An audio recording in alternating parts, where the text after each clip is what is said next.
حضرت ابو ہریرہ رضی اللہ تعالیٰ عنہ بیان کرتے ہیں، رسول اللہ صلی اللہ علیہ وسلم نے فرمایا، بکریوں کے باڑے میں نماز پڑھو لیکن اونٹوں کے باڑے میں نماز نہ پڑھو۔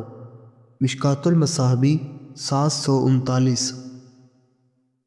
حضرت ابن عباس رضی اللہ تعالیٰ عنہ بیان کرتے ہیں، رسول اللہ صلی اللہ علیہ وسلم نے قبروں کی زیارت کرنے والی عورتوں پر اور قبروں کو سجدہ گاہ بنانے والوں اور ان پر چراغاں کرنے والوں پر لعنت فرمائی ہے۔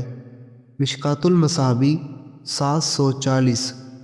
حضرت ابو ذر رضی اللہ تعالیٰ عنہ بیان کرتے ہیں، میں نے عرض کیا، اللہ کے رسول، روئے زمین پر سب سے پہلے کون سی مسجد تعمیر کی گئی؟ آپ صلی اللہ علیہ وسلم نے فرمایا، مسجد حرام۔ راوی کہتے ہیں، میں نے عرض کیا، پھر کون سی مسجد؟ آپ صلی اللہ علیہ وسلم نے فرمایا، مسجد اقصیٰ۔ میں نے عرض کیا، ان دونوں کی تعمیر کے درمیان کتنا وقفہ ہے؟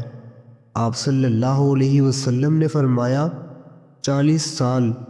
پھر ساری زمین تیرے لیے مسجد ہے، جہاں نماز کا وقت ہو جائے نماز پڑھ لو۔